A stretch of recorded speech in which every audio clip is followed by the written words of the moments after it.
ورحمة الله. الحمد لله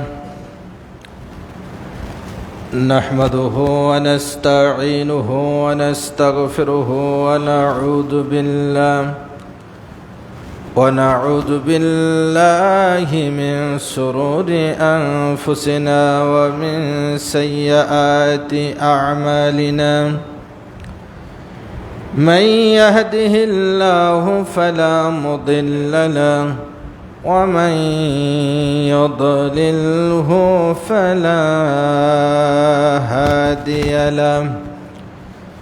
أشهد أن لا إله إلا الله وأشهد أن محمدا عبده ورسوله. أما بعد فأعوذ بالله من الشيطان الرجيم. بسم الله الرحمن الرحيم. قاف والقرآن المجيد. بل عجبوا أن جاءهم منذر منهم فقال الكافرون هذا شيء عجيب. أإذا متنا وكنا ترابا ذلك رجع بعيد. بارك الله لنا ولكم في القرآن العظيم ونفعنا وإياكم بالآيات وذكر الحكيم. إنه تعالى جواد كريم مالك بر رؤوف رحيم.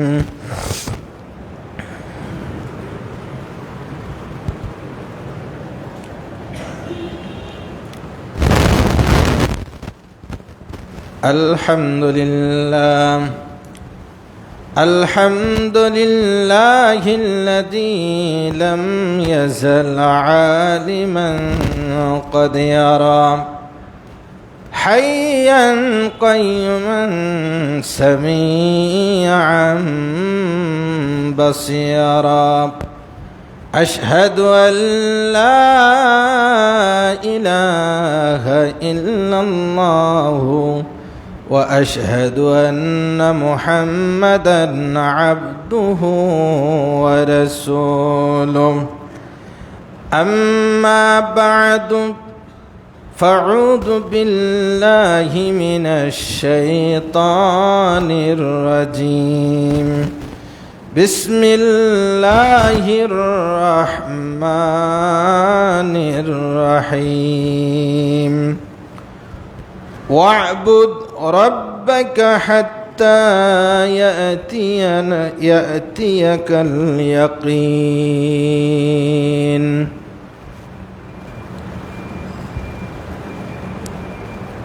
যাবতীয় প্রশংসা মহান আল্লাহ সুবহানাহু ওয়া তাআলার।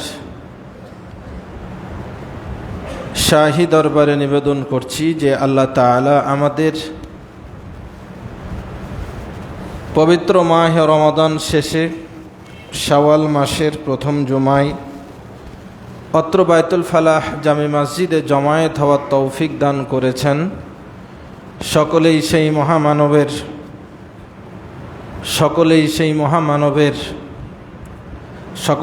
মহান মাবুদের শুকরিয়া আদায় করি। সকলে পড়ি আলহামদুলিল্লাহ। দরুদ পেশ করছি নবী আকরাম নবী দো জাহান নবী মুহাম্মদুর রাসূলুল্লাহ সাল্লাল্লাহু তাআলা আলাইহি সাল্লাতু সালামের প্রতি। সম্মানিত মুসল্লি কিরাম, আমরা মাহে রমাদান শেষ করে শাওয়াল মাসে উপনীত হয়েছে। আজকের জুমার খুতবার বিষয়বস্তু নির্ধারণ করেছি রমাদানের পরে করণীয় কি। আমি আবার বলছি, আজকের খুতবার বিষয় রমাদানের পরে আমাদের করণীয় কি।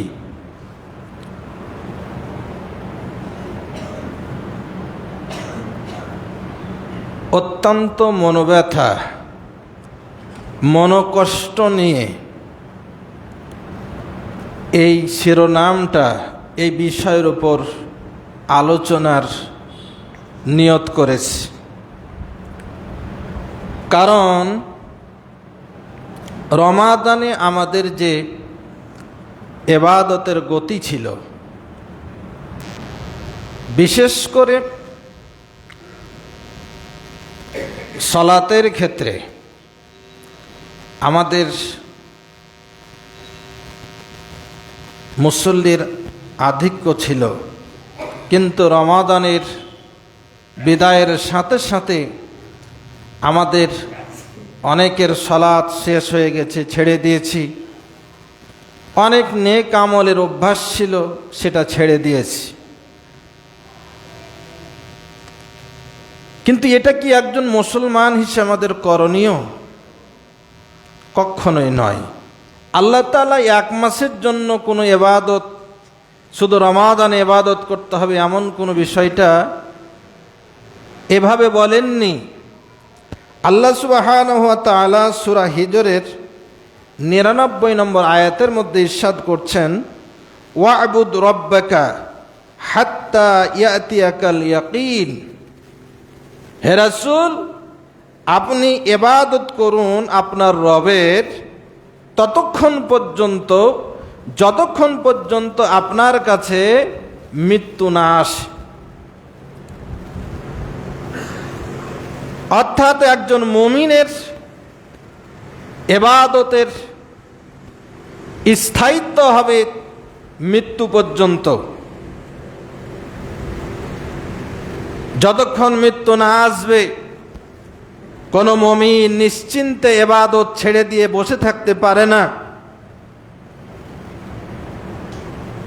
মুমিন ব্যক্তি রমাদানের শিক্ষা নিয়ে আরও ক্ষিপ্র গতিতে, আরও উৎসাহ উদ্দীপনা নিয়ে, পরিচ্ছন্ন হৃদয় নিয়ে ইবাদতের গতিকে ত্বরান্বিত করবে, ধরে রাখবে।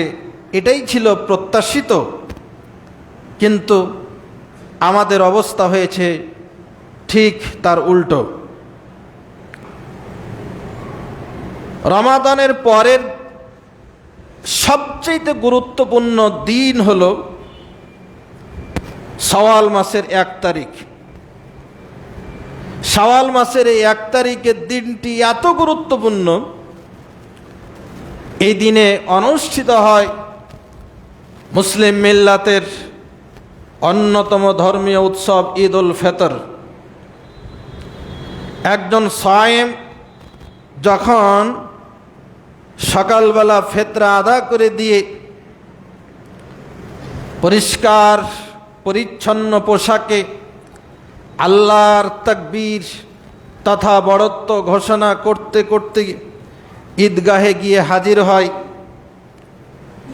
রাসূল আকরাম সাল্লাল্লাহু আলাইহি ওয়াসাল্লাম ইরশাদ করছেন,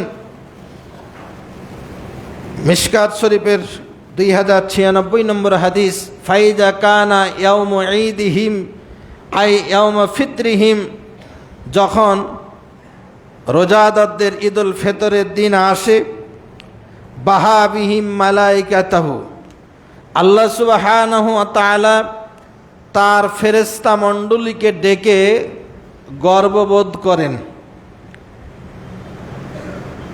আল্লাহ তাআলা খুব উচ্ছ্বসিত প্রশংসা করেন তার বান্দাদের।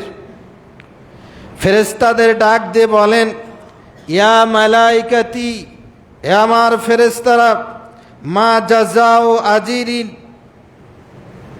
ওয়াফা আমালুহু, আমার যেই বান্দারা তাদের উপর অর্পিত সিয়ামের দায়িত্ব পালন করে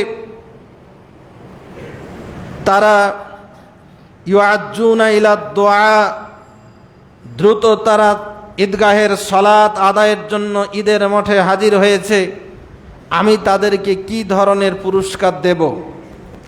আল্লাহ তাআলা ফেরেশতাদের মতামত জানতে চান। ফেরেশতারা জবাবে বলবেন, রব্বি আইয়ুফা আজরুহু, আল্লাহ তুমি তাকে পরিপূর্ণভাবে প্রতিদান দাও। আল্লাহ রাব্বুল আলামিন ফেরেশতাদের ডাক দিয়ে বলবেন, মালাইকাতি, আমার ফেরেশতারা, আমার ইবাদি ওয়া ইমাই, আমার যে বান্দা বান্দিরা কাজাও ফরিজাতি আলাইহিম, আমি তাদের উপর যেই ফরজ দায়িত্ব দিয়েছিলাম সিয়ামের, সেটা আদা করে দিয়ে তারা দ্রুত ঈদগাহে চলে এসেছে। আমার ফেরেশতারা ওয়া ইজ্জতি ওয়া জালালি ওয়া উলুব্বি ওয়া ইরতিফাই মাকানি, আমার ফেরেশতারা আমার ইজ্জতের কসম, আমার বড়ত্বের কসম, আমার মহত্বের কসম, আমার শ্রেষ্ঠত্বের কসম করে বলি, আমার যেই বান্দারা আমার দেওয়া অর্পিত দায়িত্ব পালন করে ঈদের মাঠে হাজির হয়েছে, কদ গাফারতু লাকুম, আমি তাদের জীবনের সকল গুনাহখাতা আমি আল্লাহ তাআলা মাফ করে দিলাম। সুবহান।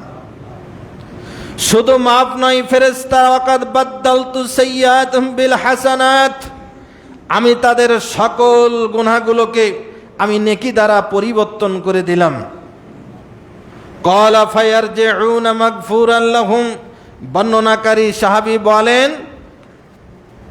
আল্লাহ রাসূল বলেছেন যে মুসল্লিরা ঈদগাহ থেকে যখন বাড়ি ফিরে তখন তারা প্রত্যেকেই নিষ্পাপ হয়ে তারা বাড়ির পানে ফিরে আসে।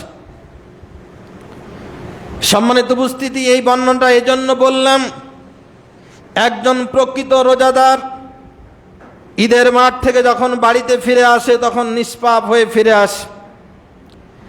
একজন আল্লাহর কাছ থেকে ক্ষমা প্রাপ্ত বান্দা কখনোই আর নামাজ ছাড়তে পারে না। একজন ক্ষমাপ্রাপ্ত বান্দা কখনোই আর মিথ্যা কথা বলতে পারে না। একজন ক্ষমাপ্রাপ্ত বান্দা কখনো কোরআন তেলাওয়াত ছাড়তে পারে না।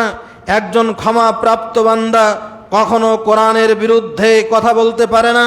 একজন ক্ষমাপ্রাপ্ত বান্দা কখনো কোরআনের বিরুদ্ধে যারা রাজনীতি করে, সমাজনীতি করে, অর্থনীতি করে তাদের সঙ্গ দিতে পারে না। আমরা আবার পূর্বের অবস্থায় ফিরে গেছি, তার মানে এটা শতভাগ প্রমাণিত আমরা ঈদগাহে ক্ষমা পাইনি। যদি ক্ষমা পেতাম তাহলে আর নামাজ ছাড়তাম না, আর পূর্বের অবস্থায় বহাল থাকতাম না। এখন ক্ষমা পাইনি বলে হাল ছেড়ে দিয়ে কি বসে থাকব? সম্মানিত দিনী ভাই, এখনো আমাদের এই নিঃশ্বাসটুকু চলমান আছে। যতক্ষণ এই নিঃশ্বাস চলমান আছে ততক্ষণ পর্যন্ত তওবার দরজা উন্মুক্ত। আমাদের দ্রুততার সাথে তওবা করে আবার রমাদানের শিক্ষাগুলোকে আমাদের জীবনে ধারাবাহিকভাবে বজায় রাখা অতীব জরুরি। সম্মানিত উপস্থিতি, আমরা এই রমাদানের পরে কি কাজ করব? রমাদানে যে কাজগুলো করেছি সেগুলো কি আমরা কন্টিনিউ করব? তন্মধ্যে এক নম্বরই অগ্রাধিকার ভিত্তিতে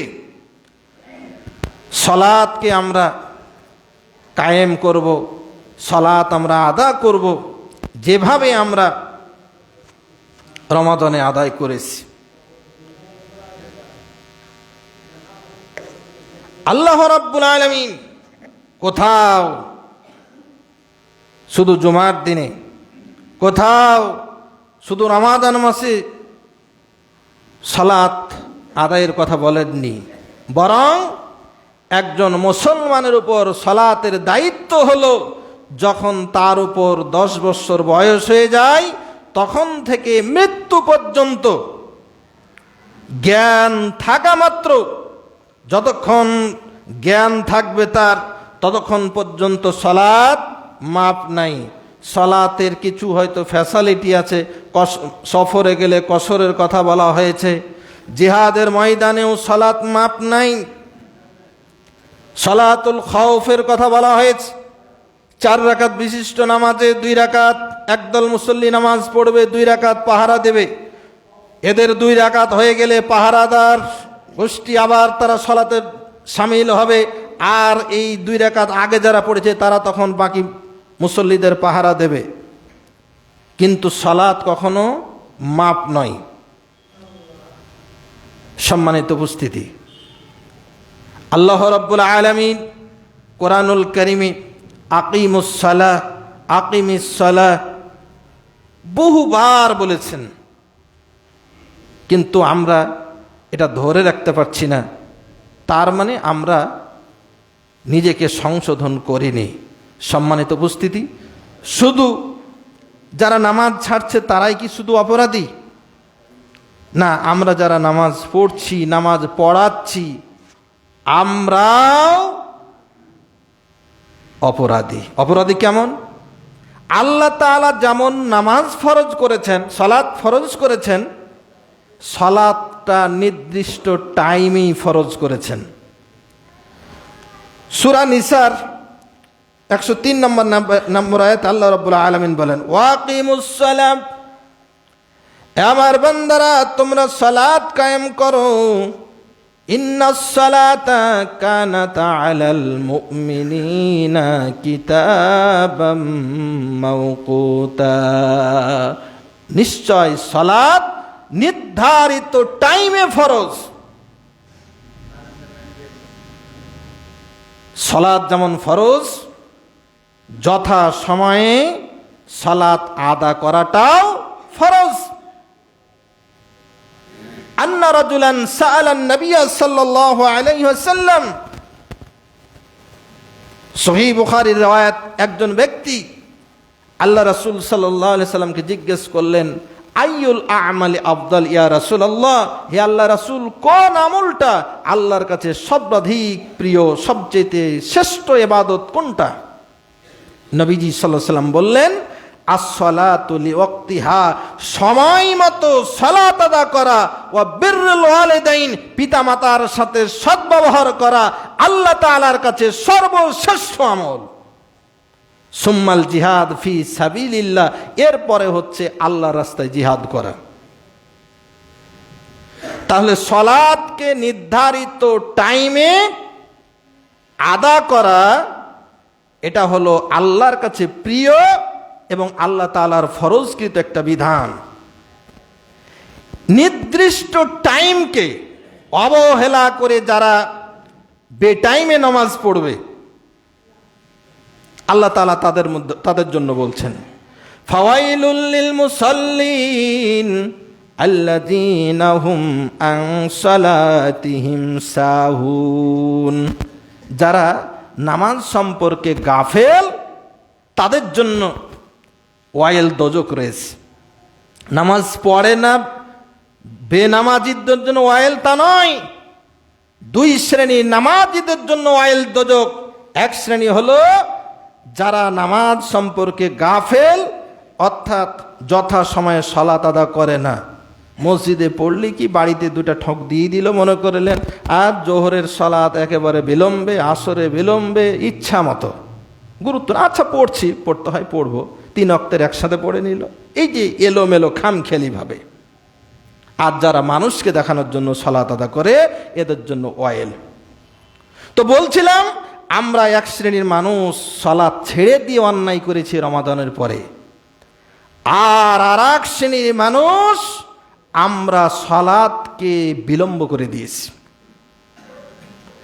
আমরা খেয়াল করেছি পবিত্র মাহে রমাদানে প্রত্যেকটা মসজিদে একই সাথে ফজরের আজান অনুষ্ঠিত হয়েছে,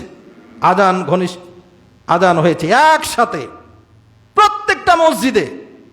আমরা বাইরের যদি বাদই দিই, আমরা ইউনিয়নের কথা যদি চিন্তা করি, প্রত্যেকটা মসজিদে একই সাথে ফজরের আজান হলো পুরো মাসব্যাপী। রমাদান যেদিন শেষ হয়ে গেল, এক লাফে 25 মিনিট আজান সরে গেল। আমরা রমাদানে সাহারি খেয়েছি, আজান হয়ে গেলে সাহারি বাদ দিয়ে দিয়েছি।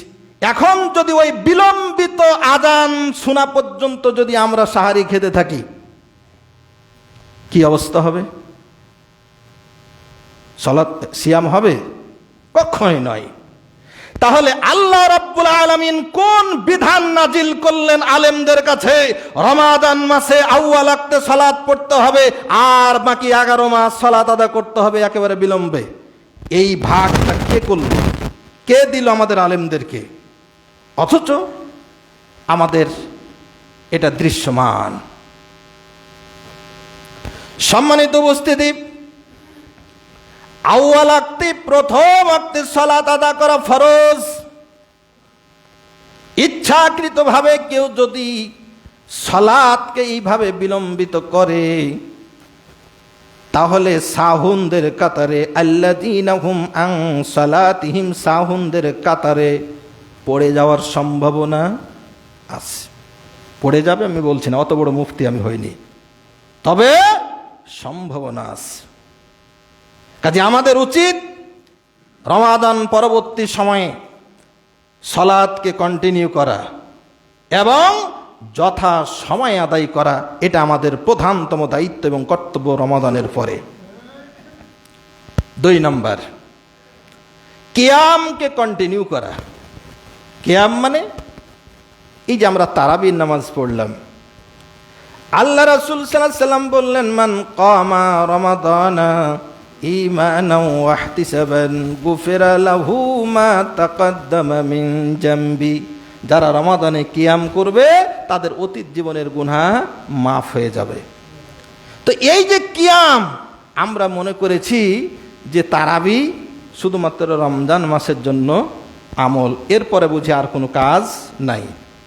ও মুসলমান, আল্লাহ রাসূল মুহাম্মদুর রাসূলুল্লাহ সাল্লাল্লাহু আলাইহি সাল্লাম মাত্র জামাতের সাথে 3 দিন কিয়ামুল লাইল পড়েছেন, অর্থাৎ তারাবির নামাজ পড়েছেন। তারাবি শব্দটা হাদিসের পরিভাষা নয়, হাদিসের এবারতে কোথাও নাই তারাবি শব্দটি। তারাবিটি কি জন্য নাম হলো? এটা থেমে থেমে বিশ্রাম করে করে পড়া হয়, এজন্য পরবর্তী মুহাদ্দিসিনরা এটার নাম দিয়েছে তারাবি। রাতের প্রথম অংশে পড়া হয় যেটা থেমে থেমে, এটাকে বলা হয় তারাবি। আল্লাহ রাসূল 3 দিন তারাবি পড়লেন, বাকি 27 দিন কি করলেন? বাকি 27 দিন আল্লাহ রাসূল মুহাম্মদ সাল্লাল্লাহু আলাইহি সাল্লাম কিয়াম ছাড়েননি, কিয়ামুল লাইল করেছেন। তার মানে হলো তাহাজ্জুদ পড়েছেন। আল্লাহ তাআলা কুরআনুল কারীমের সূরা মুজাম্মিলের 2 থেকে 4 নম্বর আয়াতে বলছেন, কুমিল লাইলা ইল্লা কলিলা। হে রাসূল, আপনি রাত জাগেন, রাতে কিয়াম করুন গোটা রাত, ইল্লা কলিলা, কিছু বাদ দিয়ে। কতটা বাদ? নিসফাহু আবিনকুস মিনহু কলিলা। হয় অর্ধেকটা রাত আপনি কিয়াম করুন, অথবা অর্ধেকের কম কিছু করুন। আও জিদা আলাইহি, অথবা এর চাইতে কিছু বেশি করুন। হাদিস দ্বারা প্রমাণিত, আল্লাহ রাসূল সাল্লাল্লাহু আলাইহি সাল্লাম অধিকাংশ সময় সুলুসুল লাইল, অর্থাৎ রাতকে 3 ভাগ করে 2 ভাগ ঘুমাতেন, 1 ভাগ প্রতিদিন আল্লাহ রাসূল সাল্লাল্লাহু আলাইহি সাল্লাম কিয়াম করতেন। সুতরাং আমাদের দায়িত্ব এবং কর্তব্য হচ্ছে, তারাবি পড়ে আমাদের দায়িত্ব শেষ হয়ে যায়নি। ও মুসলমান, তারাবি পড়ে কিয়ামের হক আদায় হয়নি। আল্লাহ রাব্বুল আলামিন কোরআনুল কারীমের সূরা বনী ইসরাঈলের বলছেন, ওয়ামিনাল লাইলি ফাতাহাজ্জাদ বিহি নাফিলা। রাতের বেলা তাহাজ্জুদ আদায় করুন, কিয়াম করুন। সম্মানিত উপস্থিতি, তাহলে রমাদান মাসে তারাবি যারা পড়েছি, এ মাসে ওই তারাবি পড়নেওয়ালা উম্মতদের জন্য করণীয় হলো তারা তাহাজ্জুদকে কন্টিনিউ করবে। আল্লাহ রাসূল সাল্লাল্লাহু আলাইহি সাল্লাম নিয়মিত কখনো তাহাজ্জুদ বাদ দেননি।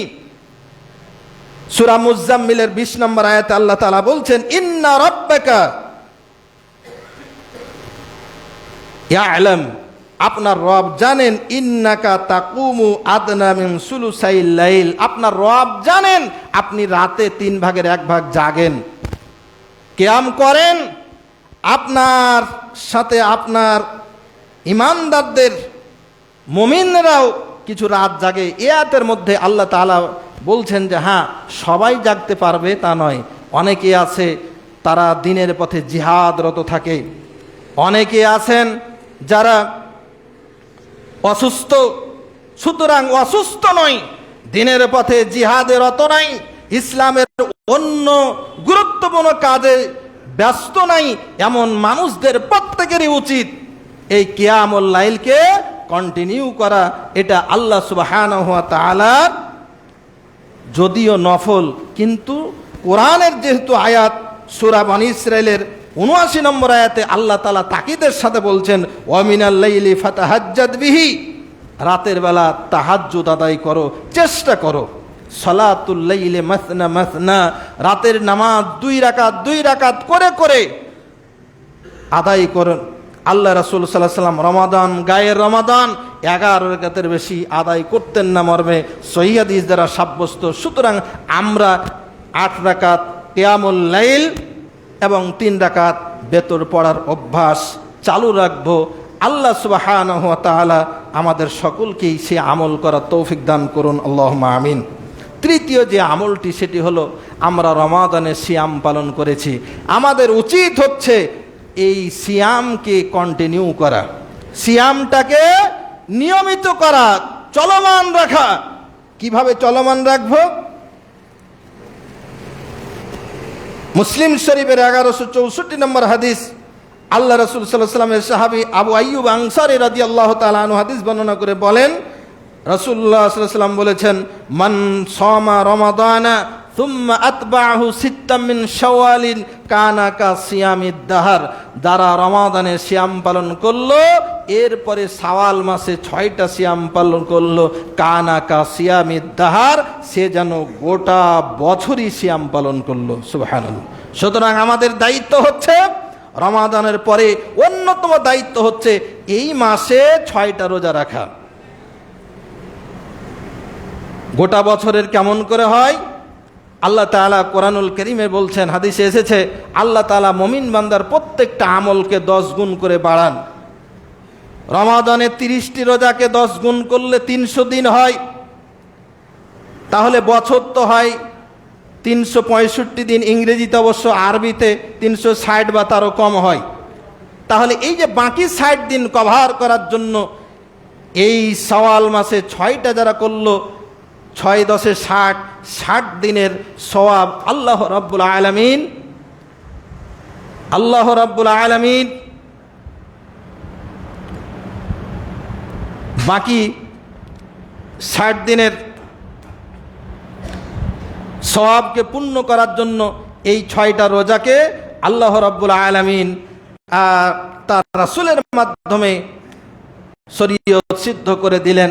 সুতরাং আমরা যদি সিয়ামকে কন্টিনিউ করতে চাই, আমাদের এটা দায়িত্ব।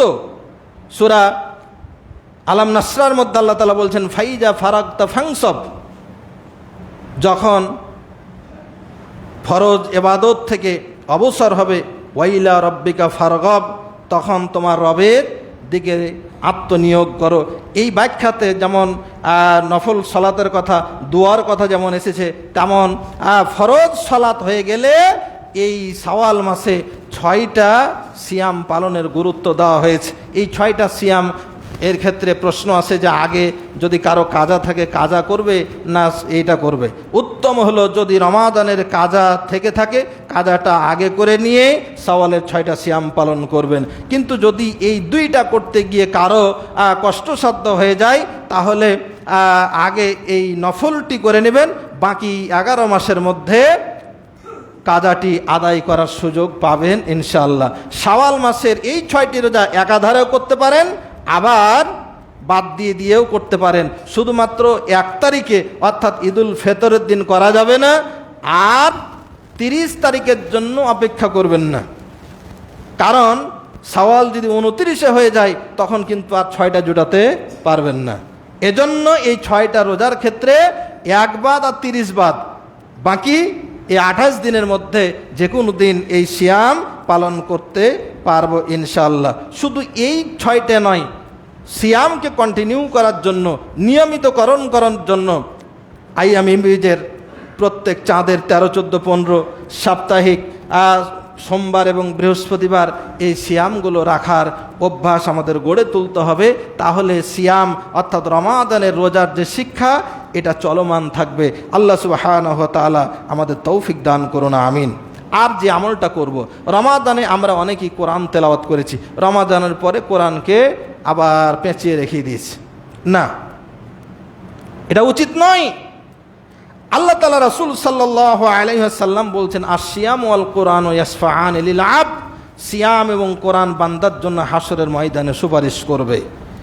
সিয়াম বলবে, আমি আমার, এ আল্লাহ, আই রব্বি ইন্নী মানাতুহু আত-তাআম ওয়াশ শাহওয়াত বিন নাহার, আমি দিনের বেলা তোমার এই বান্দাদেরকে খানা পিনা জৈবিক চাহিদা পূরণ থেকে বিরত রেখেছিলাম, আমি তার জন্য সুপারিশ করছি, আল্লাহ তুমি সুপারিশ কবুল করো।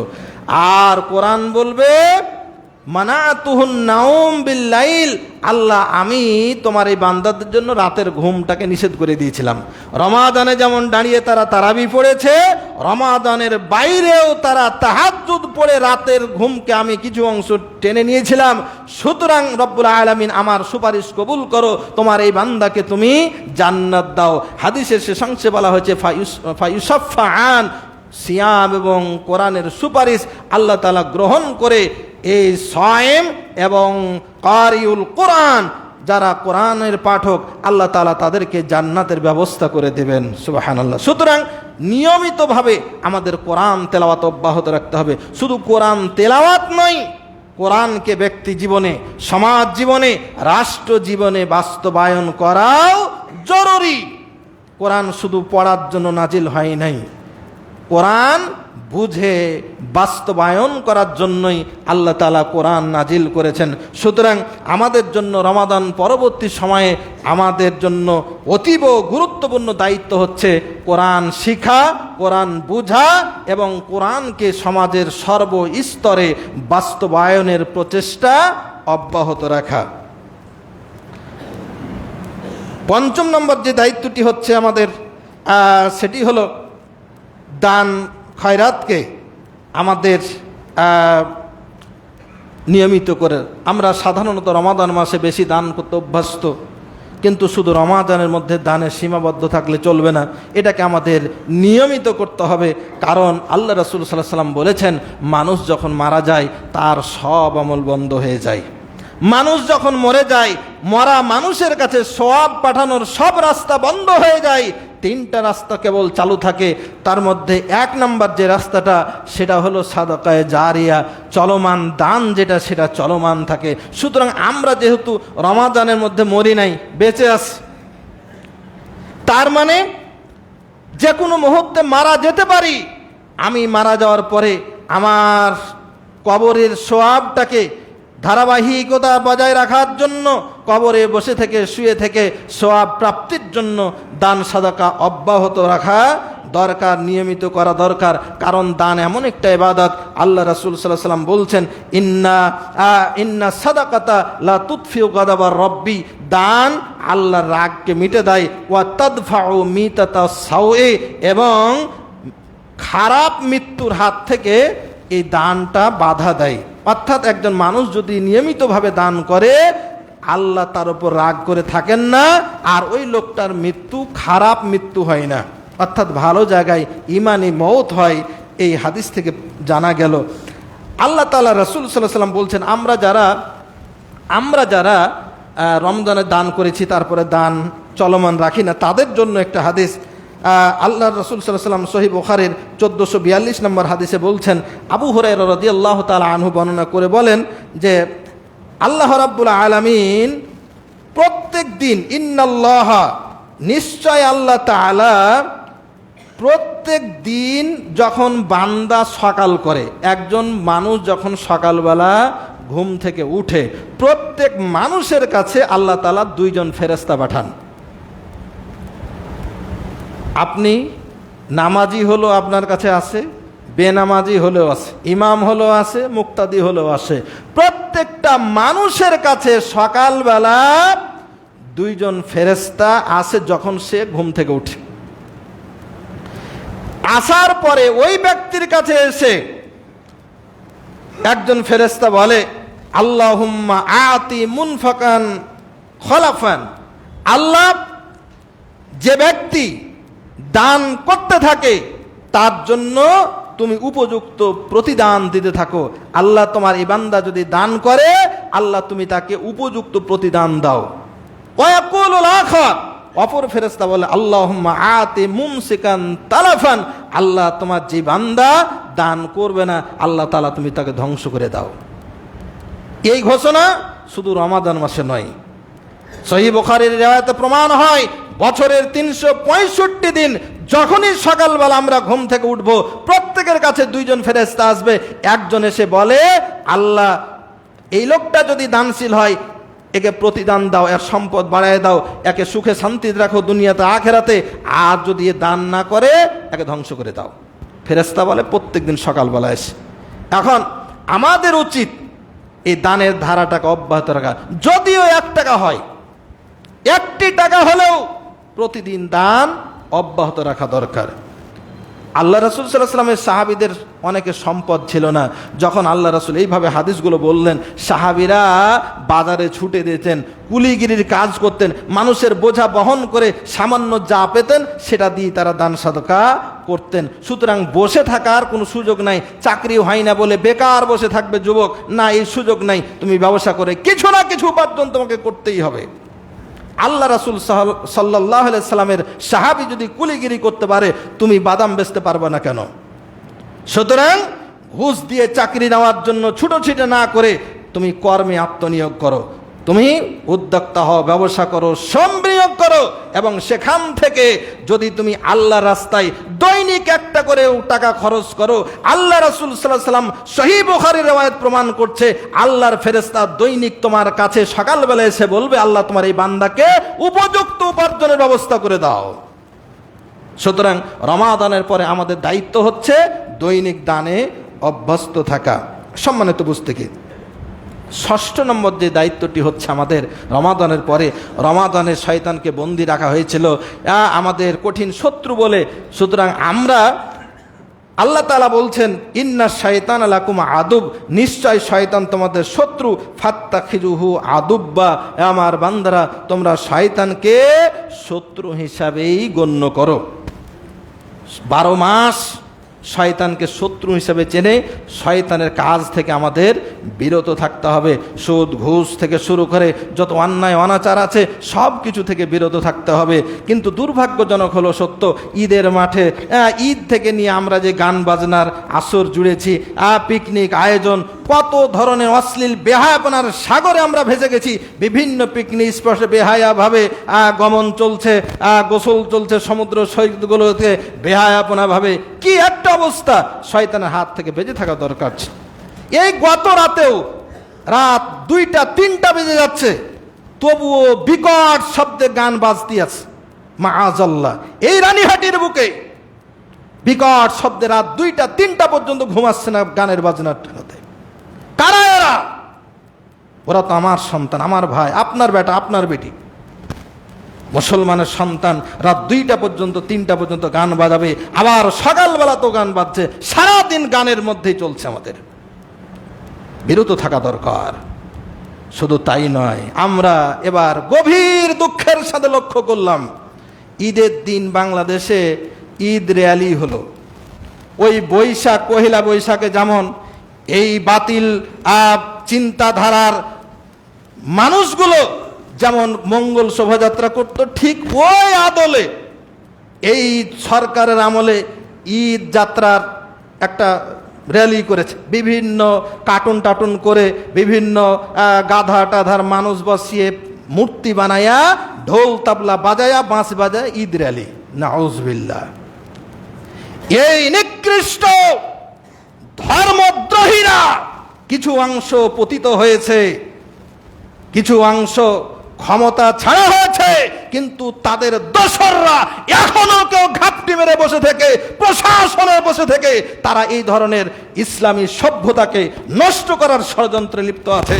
ও মুসলমান, যতক্ষণ পর্যন্ত হাত্তা ইয়াকুনু দ্বীন লিল্লাহ, পুরো দিনটা আল্লাহর জন্য না হবে, মুসলমানদের বসে থাকার সময় নাই। মুসলমানদেরকে চেষ্টা অব্যাহত রাখতে হবে। এই ধরনের ধর্ম বিদ্বেষীদের বিরুদ্ধে সোচ্চার থাকতেই হবে। আল্লাহ রাব্বুল আলামিন আমাদেরকে শয়তানি কর্মকাণ্ড থেকে হেফাজত করুন, আল্লাহুম্মা আমিন। পরিশেষে এই শাওয়াল মাসে আমাদের আরেকটা কাজ, আল্লাহ তাআলা কোরআনুল কারীমে বলছেন আল হাজ্জু আশহুরুম মা'লুমাত, হজের জন্য নির্দিষ্ট মাস আছে। হজের মাস তিনটা, শাওয়াল, জিলকদ, জিলহজ। হজের মাস তিনটা। এ মাসে হজের জন্য প্রস্তুতি নেওয়া দরকার, হজের জন্য প্রস্তুতি নেওয়া দরকার। সম্ভব হলে এখনই চলে যাওয়া দরকার। যদি কারো সময় হয় হজ্জে কেরান, হজ্জে তামাত্তু, এহরাম পড়ে যদি আপনি এখনই চলে যান, এহরাম বেঁধে অনেক সওয়াবের ভাগীদারি হতে পারবেন। অর্থাৎ হজের প্রস্তুতি নেওয়ার, হজে গমনের মাস হলো এটি একটা। যদিও জিলহজ মাসে মূল হজ সম্পাদন হয়, কিন্তু আল্লাহ সুবহানাহু ওয়া তাআলা বান্দাকে অধিক পরিমাণে সওয়াব দেওয়ার জন্য আরও 2 মাস আগে থেকে হজের মাস নির্ধারণ করেছে, যেন বান্দা 3 মাস ব্যাপী হজের সওয়াব লাভ করতে পারে। আল্লাহ রাব্বুল আলামিন আমাদেরকে এই শাওয়াল মাসে হজের পুরো প্রস্তুতি নিয়ে ফেলার তৌফিক দান করুন, আল্লাহুম্মা আমিন। সম্মানিত উপস্থিতি, আজকের সংক্ষিপ্ত খুতবায় যৎসামান্য যতটুকু আলোচনা হলো, আল্লাহ রাব্বুল আলামিনের কাছে ফরিয়াদ করি, রব্বুল আলামিন মাহে রমাদানের এই শিক্ষাসমূহ, এই আমলসমূহ আমাদেরকে আমৃত্যু বজায় রাখার, আমল করার তৌফিক দান করো, আল্লাহুম্মা আমিন। রব্বুল আলামিন এই রমাদান মাসে, রমাদান পরবর্তী সময়ে আমাদের আত্মীয় স্বজন, প্রিয়জন যারা দুনিয়া থেকে চলে গেছেন, আল্লাহ তাআলা তুমি সবার এই প্রিয়জনগুলোকে আল্লাহ জান্নাতের মেহমান হিসেবে কবুল করো, আল্লাহুম্মা আমিন। রব্বুল আলামিন তোমার কাছে খাস দরখাস্ত, আল্লাহ তুমি আমাদেরকে কোরআন অনুযায়ী জীবন গড়ার তৌফিক দান করো, আমিন। আয় আল্লাহ, তোমার কাছে ফরিয়াদ জানাচ্ছি, রব্বুল আলামিন আমাদের বাংলাদেশ সহ তামাম বিশ্বের মুসলমানগুলোকে হেফাজত করো। আমাদের দেশ যেন কোরআন দ্বারা শাসিত হয়, ইসলাম দ্বারা পরিচালিত হয়। আল্লাহ সেই তৌফিক তুমি আমাদের দান করো, যেন আমরা সেই পরিবেশ গড়তে পারি। আল্লাহ তৌফিক তুমি দান করো, আল্লাহুম্মা আমিন। আল্লাহ এই বাইতুল ফালাহ জামে মসজিদ সহ তামাম বিশ্বের মসজিদ মাদ্রাসাগুলো কবুল করো। এখানে যারা দান করেছেন, করছেন, করবেন, সবার দানগুলোকে আল্লাহ তাআলা তুমি কবুল করো, আমিন। পুরো মাসব্যাপী পবিত্র মাহে রমাদানে এই মসজিদে আপনারা যারা দান করেছেন, তার পরিমাণ হলো, সাধারণ দান হয়েছে 1,53,034 টাকা, তারাবি ফান্ডে দান হয়েছে 37,310 টাকা, এবং মহিলাদের ঈদ জামাতে মসজিদে হয়েছে 16,104 টাকা। এইভাবে সর্বমোট 2,06,676 টাকা আল্লাহ রাব্বুল আলামিন এই যে দানগুলো আপনারা মাসব্যাপী 2 লক্ষাধিক টাকা দান করেছেন, আল্লাহ তাআলা সবার এই দানকে কবুল করুন, আল্লাহুম্মা আমিন। আজকের যারা কোটায় গোপনে দান করবেন, সবার দানকে আল্লাহ কবুল করুন। এই দানগুলোকে আমাদের নাজাতের ওসিলা হিসাবে কবুল করুন, আল্লাহুম্মা আমিন। রব্বানা আতিনা ফিদ দুনিয়া হাসানাতাও ওয়া ফিল আখিরাতি হাসানাতাও ওয়া কিনা আযাবান নার। রব্বানা আফরিগ আলাইনা সাবরাও ওয়া তাওয়াফানা মুসলিমিন। রব্বানা হাব লানা মিন আজওয়াজিনা ওয়া যুররিয়াতিনা কুররাতা আয়ুনিন ওয়াজআলনা লিল মুত্তাকিনা ইমামা। রব্বানা তাকাব্বাল মিন্না ইন্নাকা আনতাস সামিউল আলিম ওয়া তুব আলাইনা ইন্নাকা আনতাত তাওয়াবুর রহিম। সুবহানা রাব্বিকা রাব্বিল ইজ্জাতি আম্মা ইয়াসিফুন ওয়া সালামুন আলাল মুরসালিন ওয়ালহামদুলিল্লাহ।